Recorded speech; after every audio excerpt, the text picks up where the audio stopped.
What's up, everybody, and welcome back to another episode of Fatal Garage.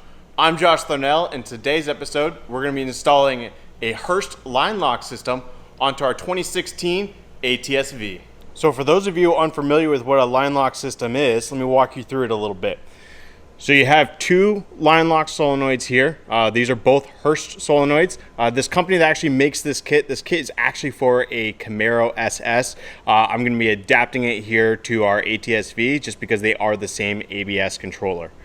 So you have your two solenoids, like I said, for your front brake lines. And then you have a button as well that will be going into our cigarette lighter essentially and replacing our cigarette lighter for our line lock button.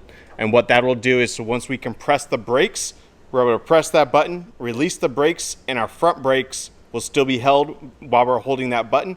And when we release that button, our front brakes will let go, and we can roll forward, allowing us to do a complete burnout without holding our front brakes and our rear brakes and ruining our brake pads at the same time. Okay, guys, so under here at the ABS solenoid, I'm going to go ahead and remove this since this is my wideband that I have just kind of routed up from the downpipe and through the window. That way I can easily take it off. I need to move this out of the way. So I'm gonna go ahead and unclip this, move that to the side and break this free as well, and then move this out of the way as well. Now that we got our wideband wires out of the way and I got the other cable sitting over here, we need to go ahead and remove our windshield wiper fill bottle, at least the cap and the neck piece right here. You'll see that there's a 10 millimeter bolt right here that you need to undo.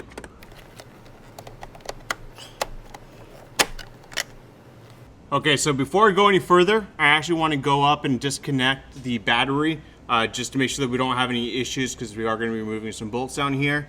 So I'm going to go ahead and do that. For those of you that don't know, your battery is in your trunk. So I'm going to go ahead and disconnect it there, and then I'll be back up here to disconnect a 10 millimeter bolt that is down here on the bottom. All right, guys, so moving back up front, since it's really hard to view this on the camera while I'm filming it, I'm gonna show you where that bolt is that I'm gonna take out now. It's a 10 millimeter as well. I'm gonna focus my light, that way it's really easy to tell. But right down there, there's that 10 millimeter right on the bottom of this solenoid, and that's actually where our line lock little bracket is gonna connect to. And then this is what that nut looks like that is coming off. So now that we got that bolt off down there, now we need to go ahead and feed in our bracket with our solenoids already attached down into that hole and mount it onto this hole right here, which that nut will slide through and sits nicely in there, and mount it onto that 10 millimeter down below. I'm gonna go ahead and do that, and I'll be back to you guys in a second. Okay, now I'm gonna go ahead and put the nut back in. Since I don't wanna drop the nut, what I did is squeezed a piece of paper towel or shop towel between the nut and the socket itself. And as you can see, the socket and nut are pretty stuck together, which is great in these tight situations where you don't really wanna drop a socket by accident or drop the nut and lose that or anything else. So this is a great method. Now that we went ahead and we got the two solenoids in, this is much harder than it looked and what I anticipated. Getting that 10 millimeter back there on the bottom is really difficult. And also make sure that you do tighten up this up spout before you put this in there, or else you might have to take this back off, tighten that back up, because you won't be able to get to it on the bottom side. So next up, we have this line here that came prefabbed in our kit. I went ahead and snugged up this junction right here, and then we need to slide this junction on and screw it in to this side port. This is a 3/8 to tighten up. Okay, so back over here, I went ahead and put some gloves on. Now it's gonna start getting into the messy part of actually changing out the brake lines here, the hard lines, with the new plumbed lines. So also in the kit, so you have two additional basically U-shaped plumbed lines here. One with the large for the front and then the smaller for the rear, or whatever it may be. The way that these lines are going to work is, so the third line in, so starting from the front, 1, 2, 3 back. The third line in is we're going to undo this junction right here and then bring it over and connect it into our new brass fitting over on this side. And then the second line in as well, The second line in is actually going to come up to the upspout brass fitting that we had over here. And then what's going to happen is this fitting right here is going to go from the third one in over to this small one that connects into this front other solenoid right here. And then the horizontal solenoid has the other bracket, which goes long ways down and then short ways goes to the ABS block. And so that's going to ride up like that. And then our plumbing should be done at least. Obviously, we have to bleed the brakes after we're done. What's up, everybody? So it's a new day here at Fatal Garage. I decided to stop last night. Wife came home, decided to go inside and make her dinner, enjoy the evening with my wife. So I'm back out here this morning working on the Fatal V again. And what we did last night is we connected the solenoids for the line lock to the ABS control module. So I'll show you guys that. The next step is I want to go inside the car, show you guys where I want to put the switch, and start the wiring process from there. So what we ended up doing last night is when we ended is get my light over here. So if you can tell, so we connected all the lines up that we needed to cross over for the ABS control module and for the new line lock system. Give you guys a good look at what that kind of looks like and what that came out as. So obviously we have these wires here. The two reds will combine and then go to a single wire that's going to go to the inside of the car. And then the black wires, those are going to ground, and there's a ground right over here that I'm going to end up using. And so those will just go right there. The red wires, the reason I'm not running those quite yet is I do have some sleeving that is coming today. That's going to be black, and so that'll hide that red. I don't really want that under the hood. So waiting for that to come today, and then I'll be able to finish up the wiring. But for now, we can go ahead and start inside the car and start on the switch. All right, guys, so I switched here to inside the car. I want to show you guys where I wanted to put the button, and then we also got to take out some of the interior pieces here and to start to move some things around to run some wires. So if you were to look in here, so obviously those of you that are unfamiliar with a Cadillac ATS, you have this cover here. I'm gonna flip up that cover, and then you have a socket right here for like a cigarette lighter. What I'm actually going to be doing is pulling out that cigarette lighter and putting in my lock here. What this is going to do is essentially I won't have any cigarette lighter anymore. I'll press on my brake, press the button, release my brake. My front brakes will stay locked, and then I can lay on the gas, do a burnout, let off the button, and then roll away. I'm going to go ahead and start taking apart my center stack here. That way we can get access, like I said, to that switch, or where we want to put the switch. So to do that, I need to take off this piece, and then a couple screws in here, or up front, and then I'll be able to slide this whole piece out, and I'll get back to you guys when that's over.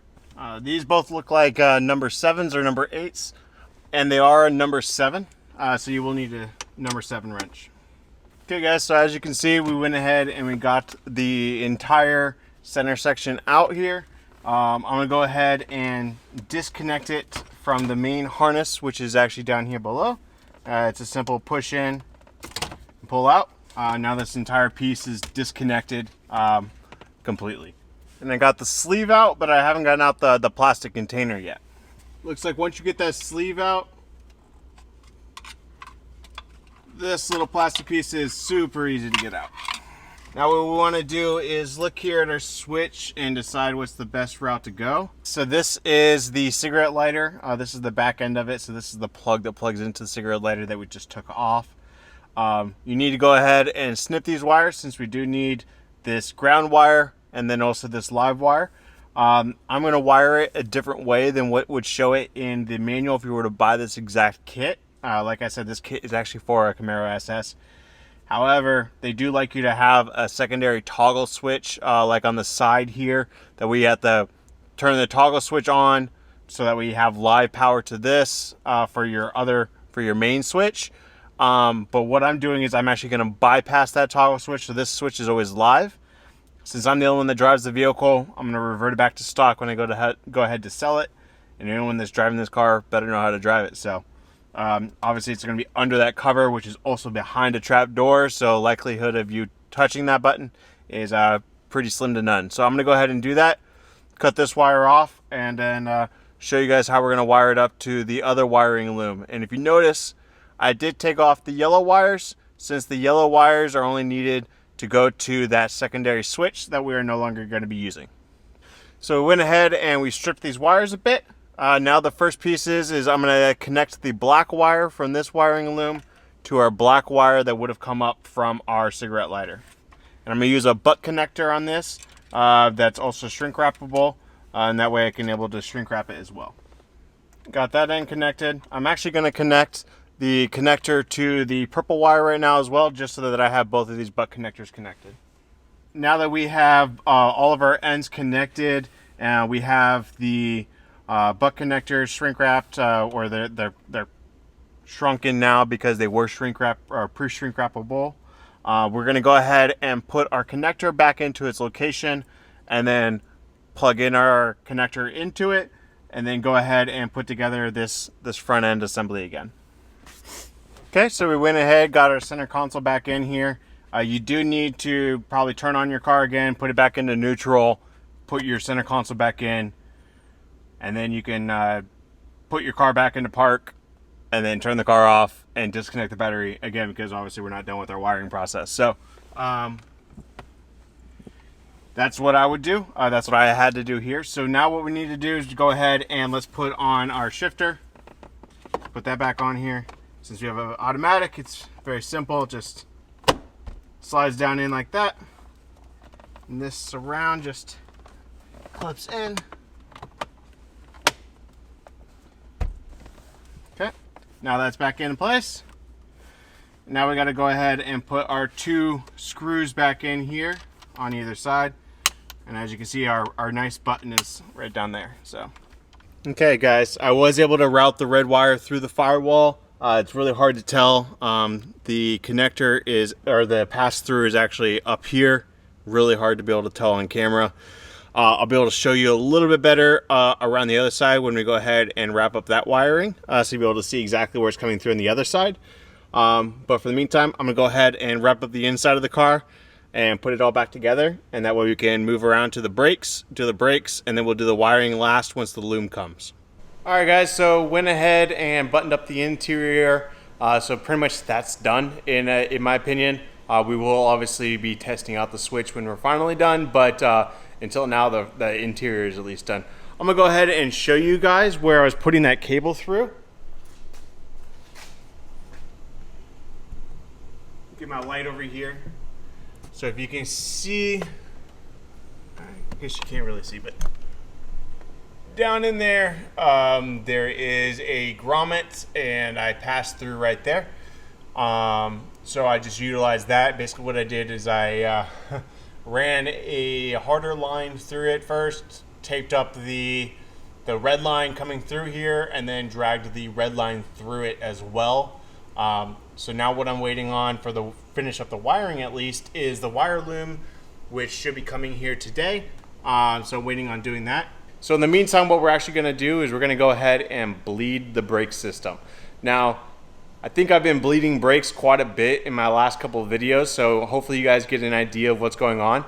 Essentially, I just need to jack up the car and then hook up my power bleeder to my brake reservoir, and then bleed the brakes from the brake ABS solenoid, and then furthest from that back up to the front. So really for this car, actually, it is the rear driver's side, then the rear passenger side, then the front driver's side, then the front passenger side. So the front passenger side is actually the last this time, whereas on all the other cars that we've done to date have been the front driver's side being the last one to date. So I'm gonna go ahead and do that, and I'll see you guys in a little bit. Okay guys, so back up here at the front, we're gonna go ahead and finish up our wiring. This is the red line that came through for the front, or from the inside the car for the switch. I'm gonna go ahead and cut this shorter just because, well, we don't need it this long. So I'm gonna go ahead and cut it there and then just get rid of this excess. Now, just because I don't wanna see the red under here, or anyone else to see the red under here, make it look OEM, I am gonna slide on, like I said, this sleeve.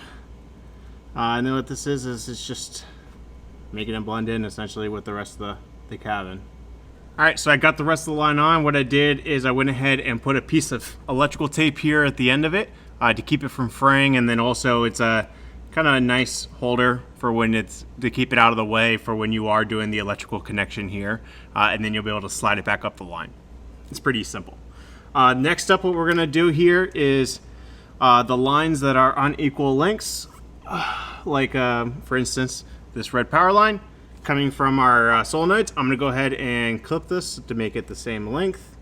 We now need to strip this wire. You can go ahead and wind these two lines together since they are gonna get connected as one anyways.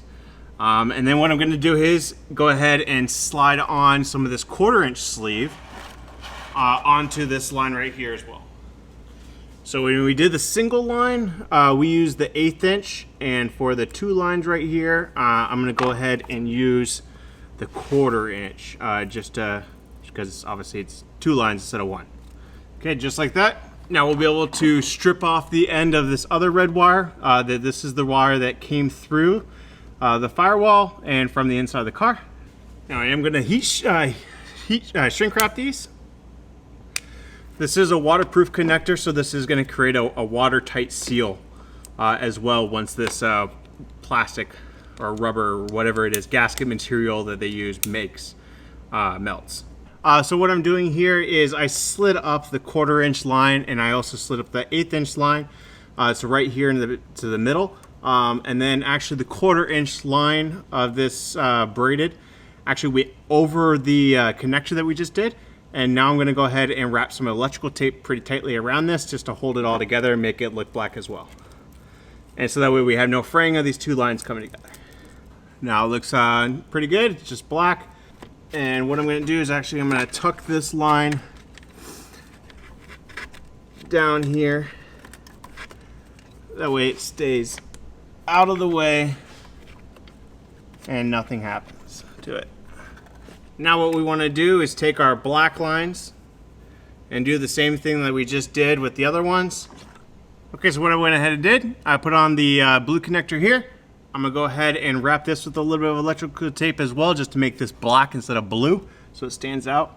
And then there is a number 10 ground right back here that you're gonna want to take off. You can actually see it when I move my hand.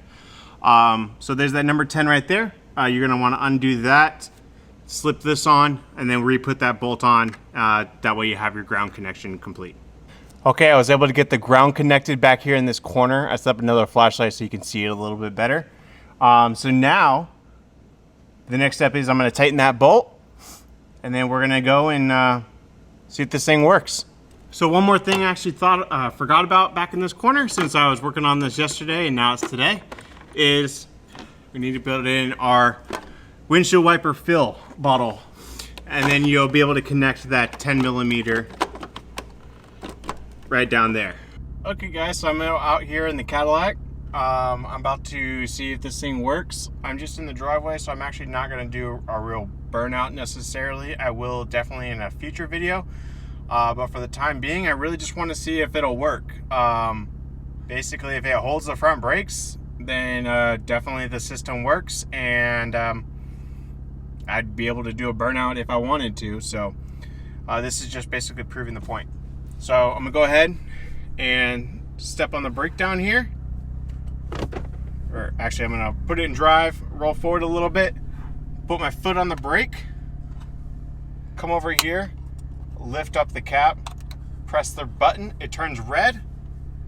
Now I'm gonna lift my foot from the brake, so I have no foot on the brake at all, and we're not rolling forward at all. And it wants to. I don't know if you guys can hear that. So it's definitely trying to spin them. It definitely wants to spin them. I just don't necessarily want to do that in my driveway. So that works. And then if I just release the red button, now we're rolling forward.